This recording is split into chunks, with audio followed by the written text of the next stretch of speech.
Howdy, this here's Professor U.D. Guru coming to you from wherever the heck I am. I've got a stiff neck today and a puppy. Rover, everybody meet Rover. Rover, meet everybody. Okay, he wants to get down. Go on the floor now. Reincarnation. Forget hypnotic regression to remember past lives.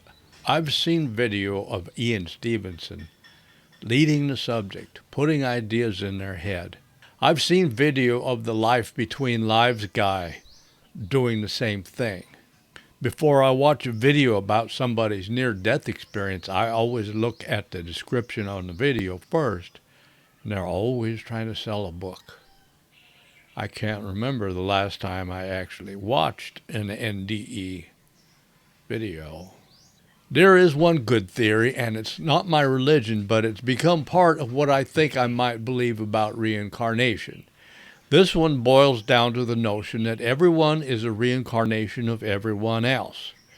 This fits pretty good with my idea that there is only one person. You can read about that one in a story called The Egg. Not my story, but it's on the line somewhere. Everyone's obsessed with pronouns these days. Well, I got a new idea on that, too. There is no you, he, she, it, they, we. There is only I, which kind of explains why some crazy people think they're God. It's not a new idea. There is only I. I mean, I'm sure it's not a new idea. There's probably nothing new in philosophy, but I wouldn't know because I don't really read philosophy. I used to a little bit, but I mean, I've only read like 50 to 100 philosophy books, and most of them were like, Alan Watts and stuff like that. What is experience? We know nothing of what he, she, they experience. We can read about it, dream about it, think about it, but we can't experience what someone else is experiencing. It's physically impossible. Experience is made possible only by the first-person perspective, the I. You can experience me talking at you, but you can't prove you're not hallucinating the whole thing. And in fact, that's what you're doing. All experience is a first-person hallucination. I create my world, you create yours. We dream the world into existence. I should say worlds, plural, because we two don't live in the same world. So what part of all this is real? The awareness. The hallucination or dream we call life is not real. It might be solid, but it's not real because in a moment it's all gone and there's no proof it ever existed. Well, we say it existed, but it's not real anymore. Well, it's not real anymore. So it was never real. It was a world, but it was not the world. The world never stops changing, and that's proof that it's not real. Reality is not the hallucination. Reality is the act of hallucinating worlds. Reality is the awareness itself, but the worlds we're aware of are just phenomena, just stuff. Not a new idea. Hindus have been believing this for eons. Only the first-person perspective experiences things, and experience is infinity. I can prove that in 1 second by challenging you to describe your world completely. Okay, go ahead. 1,000. You lose. Your world is just your baggage of the moment. Your world is a version of infinity, indescribable, mysterious, and most of all, ever-changing. Any attempt to describe anything perfectly is hopeless. It's impossible. But that's what we keep trying to do, and we create our world by trying to describe our experience. As infants, we swim free through an endless sea of possibilities, and as we get older, we learn to shut infinity out by describing the same stuff or similar stuff over and over, thereby limiting our world to a small enough pocket of energy that we can keep it solid, repeatable, foreseeable, predictable, what we think real is. But solid and real are not the same thing. This is the true definition of gravity. Stuff that matters. Solid stuff. Stuff that's held together by like. Stuff that's solidified by repetition. Stuff we know is going to be there because it always is. But as the Buddhists will tell you, there is no always. There's just change. Change is the only always. Nothing is permanent. It's all therefore a fleeting glimpse of infinity, and that's all it ever turns out to be. I can't prove that you exist. I can gather evidence all day and night. Oh, stop chewing on the floor. Get over here. Come on. He's chewing up my floor. Oh my goodness, he's got part of my floor in his mouth. You know, puppies are so diabolical. Anyway, I'll make a new floor one day. I could gather evidence all day and night, but to prove you exist, I'd have to see through your eyes, and that's impossible. I can't do that because there's only one of us. There's just awareness or experience or the first person perspective or whatever you want to call it.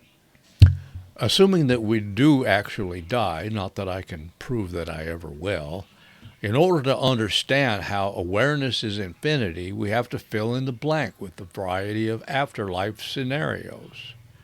Reincarnation is the most popular worldwide, while Christians, as usual, believe the one that will make them the most money. I don't know much about old-fashioned Buddhism from the East, but I've read some books by white guys trying to be Buddhists and various New Age writers like Robert Monroe. And it seems like that there's this notion we have to progress or evolve in some way. Life is a school. This might actually be the California version of Buddhism versus the traditional one, but I don't really know. Westerners certainly have gotten the wrong idea about karma, which is simple cause and effect, resonance and reflection, not reward and punishment. So no doubt the New Age religions have gotten reincarnation wrong too. There is not some orderly progression through life after life with a report card given by your higher self at the end of each life and a board review with advisors to help you decide what you need to learn next. That whole stilted scenario is just an example of Westerners being in a big fat hurry. I must graduate. I must go on to the next thing. I must improve myself. Guilt is a white guy thing, I think. I'm not sure about it. I think guilt is a white guy thing. Because I live in Asia, and the folks here, they know they're going to have food falling out of trees 12 months out of the year. What's there to worry about? You know what I mean? Anyway, let's not get off on that topic. These notions are actually funny. Sure, we learn as time passes, but the problem is that upon death, time ends. So what happens to all the wisdom we like to think we're managing to accumulate as we go through life learning new ways to embarrass ourselves? But I can't deny that it's almost impossible to believe that there is nothing gained by suffering through life after life. So here's today's new theory on reincarnation. First of all, the world is a reflection of the attitudes and configurations of the person viewing the world. You can take that any way you want, from symbolic to literal, but I mean it literally. That's why I call myself a radical pseudo-Buddhist, as opposed to a ordinary or middle-of-the-road pseudo-Buddhist, which is just like a New Ager, I guess. I don't know. It used to be. I don't know. I think the first time I walked into Whole Foods, because they had put the local food co-op out of business, I knew that the so-called New Age had ended. We're now in the age of the SUV and the soccer mom. Just as you don't really exist, the world is like a reflection that's nothing but a two-dimensional image on a sheet of glass. The world is the reflection of how you meet up with infinity as the forms that infinity takes keep on changing. What happens eventually is that a repository of memories, also called a person, wears out and gets too full of memories to be of any use. The awareness needs somewhere else to go. So at some point it seems sort of random to others. The first person perspective loses its grasp on all those memories, either before or after so-called death, and begins again the process of gathering a new set of memories. When I get 100% fed up and too full of the past, the person I think I am will crack open and all the memories will spill out and rejoin the surrounding mass of swirling, twirling energy, the infinite storm that produces everything that exists, all the stuff, like you and I, or I should say I and I, because I can't experience your world and you can't experience mine. So there is no you. You are just another version of I. As a new person, we are at first not physical at all. There's no solidity, just an ache that comes and goes. And depending on the setting, this can be a happy ache that's regularly satisfied, or it can be the worst kind of suffering, helplessness coupled with unsatisfied longing. But the new person has something to look through as he learns to look out upon his new world and gradually figure out how to accumulate new memories. He has the mold, the configuration, the personality he constructed before all his memories spilled out and lost themselves. So it seems like to me that this is the real reason to live your best life and try to do the right thing from time to time. Because when you die, you're going to wake up totally alone without a clue as to what to do or how to do it. You will only have one tool to lean on. The pattern of behaviors and attitudes you learned before is all that's left. And I submit to you, maybe I shouldn't even say behaviors. Maybe I should say only attitudes. You will keep your attitude and take it to your next life. Your behaviors, those are just addictions. Your personality, those are just habits. I don't think you're going to take your addiction to chocolate-covered marshmallow bunny rabbits to your next life.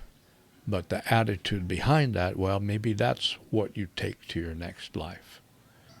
Anyways, if that's all you got left, that configuration, which I call the true vamical, you live a whole nother life without the ability to make any real change until next time your memories spill out and leave you with nothing left but whatever you have managed to build as a filter for looking out upon infinity.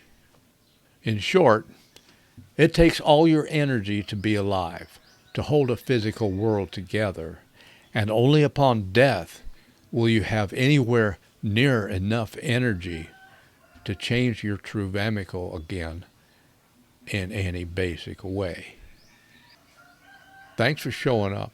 This is Professor U. D. Guru, and I'll see you in the next movie. Bye-bye.